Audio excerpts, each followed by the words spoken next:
Ang balita ngayong lumalabas ay baka itong si Cedric Barefield ay baka medyo mahirapan na mapunta dito sa TNT Tropang Giga. Dahil merong mga umiikot sa social media na reports na ito raw si Barefield at yung kanyang agent na nag-handle ng kanyang mga transactions ay pareho din daw dito kay Mikey Williams. So, ibig sabihin, yung agent, yung local agent ni Barefield at ni Mikey Williams ay pareho lang. So, baka yan ang dahilan kung bakit itong TNT ay nagdadalawang isip daw na kunin si Barefield at bakit matunog yung mga reports na posible na baka sa SMC, partikular na sa Barangay Ginebra na ito mapunta. Dahil syempre kung ang TNT ay nahihirapang makipag-deal dito kay Mikey Williams, ano pa kaya dito kay Barefield din? Dahil syempre kapag nakikipag-deal naman itong TNT kay Mikey, ang kinakausap niyan ay yung agent nito. So kung nahihirapan silang kausapin yan, malamang ganun din ang sitwasyon dito kay Cedric Barefield. Kaya nga ngayon daw papasok na sa eksena Barangay Ginebra at gusto na nilang kunin itong si Cedric Barefield mula dito sa Blackwater Bossing. At kung hindi rin lang makukuha ng TNT itong si Barefield, baka nga ibigay na yan dito sa Ginebra provided na magaling na player naman yung kapalit. Dahil syempre, hindi naman pwedeng basta-basta na lamang ang ibibigay ng Barangay Ginebra para makuha itong si Barefield. For example, pwedeng i-offer ng Barangay Ginebra itong si Maverick Hanmisi kapalit ni Cedric Barefield straight up trade. O kaya baka samahan pa ng first round draft pick yan ng Barangay Ginebra kung gugustuhin nitong Blackwater Bossing. Siyempre, sa bandang huli, ang magdedetermina kung matutuloy yan o hindi ay kung sino bang player sa tingin ng TNT ay kailangan nila at kung talagang hindi ba nila kayang sabihin na nating makipag-negotiate para makuha ang serbisyo nitong si Robert Bolick. Kaya yan ngayon ang balita dito sa Ginebra. Samantala naman, pagdating dito sa kanilang sister team na San Miguel Beer, isa pa yan dito sa mga sabihin na nating SMC na kupunan na gustong makakuha kay Arvin Tolentino, hindi naman yan sekreto. Ang nagiging issue na lamang ngayon daw ay nakikipag-agawan kasi itong San Miguel dito sa kanilang sister teams din na Magnolia at Ginebra pagdating dito kay Arvin. Dahil kung inyong maaalala, ganyan din daw ang nangyari dito kay Xavier Lucero.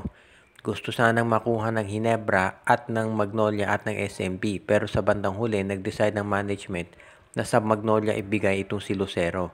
So parang ganyan na naman daw ang nangyayari dito kay Arvin Tolentino na pinag-aagawan ng mga tatlong kuponan. Pero sabi ng mga insiders, malamang sa San Miguel ito mapunta dahil yung laro ni Arvin Tolentino bagay dito sa SMB. Dahil pwedeng ito ang pumalit dito kay Arwin Santos. Tandaan natin, ever since nung nawala si Arwin Santos dito sa San Miguel, yan na ang naging problema nila. Dahil nawala yung, sabihin na natin, go-to play ng San Miguel. Si Junmar Fajardo sa loob, si Arwin Santos sa perimeter. So, ang kinakailangan nga nila yung isang player na katulad ni Arwin, na big man na may 3-point shot. At yan ang dahilan kung bakit fit na fit itong si Arvin Tolentino dito sa San Miguel. Kaya malamang daw itong si Arvin ay dito ibigay sa SMB. Ang tanong na lamang dyan ay kung kailan ito sabihin na nating maa-approve ang nasabing trade. Kahit na magbukas na yung Philippine Cup, sigurado na magiging matindi pa rin yung magiging labanan dito. Dahil alam natin na ang San Miguel ay ready niyang gumawa ng trade anytime. Nakita nga natin biglang pinalit na si George Ganet nung sumama yung performance nila. Kaya itong San Miguel asahan natin nagagawa rin ng hakbang para masiguro na magiging mas maganda yung kanilang laro dito sa Commissioner's Cup at gagawa na sila ng mga malalaking trades. Napag-uusapan yung mga trade. Ang lumalabas ngayong balita ay baka daw itong si Robert Bolick ay gusto nang umalis dito sa NLEX Road Warriors. Base dun sa tweet ni Snow, hindi niya pinangalanan pero base dun sa reaksyon ng kanyang mga followers, parang si Bolick daw yung tinutukoy dito na player. So, abangan na lang natin kung sakali nga na baka nga ito'y matuloy. If ever na si Bolick nga ang gustong umalis dito sa index, wala namang magugulat dyan. Kaya nga nung binabanggit natin, ang nagiging problema kasi si Robert Bolick na frustrate dito sa index dahil nga hindi ito nakakapasok dito sa playoffs. At syempre si Bolick ang gusto niya na mag-compete sa kampiyonato. Kaya nga na-frustrate siya dahil itong index ay sabi nga nila parang mediocre kung ikukumpara mo dito sa TNT Tropa at sa Meralco Bolts. Kaya nga Huwag na raw tayong magulat kung si Robert Bolick ay i-trade na ng NLEX Road Warriors kaagad-agad. Siyempre, bago yan mapunta dito sa TNT Tropang Giga, kinakailangan muna na magkaroon ng matinding negosasyon dahil ang Blackwater Bossing o isa pang team kinakailangan isama doon sa trade dahil siyempre sister teams itong Blackwater, itong NLEX at TNT. Kaya malamang itong Blackwater Bossing ay isasama na dyan. Kaya yan ang aabangan natin dito sa magiging trade nitong TNT, NLEX at Blackwater. Sigurado na magiging major news yan para dito sa maraming mga team sa PBA. Kung sakasakali na mapunta nga itong si Robert Bolick dito sa TNT Tropang Giga, asahan natin na magkakaroon din ng major moves ng San Miguel, Ginebra at Magnolia dahil hindi biro yung magiging lakas ng TNT kung sakasakali nga na mapunta na sa kanila itong si Robert Bolick. Kaya abangan na lang natin yung magiging major announcement dito dahil sigurado magiging mabigat na news ito pag natuloy.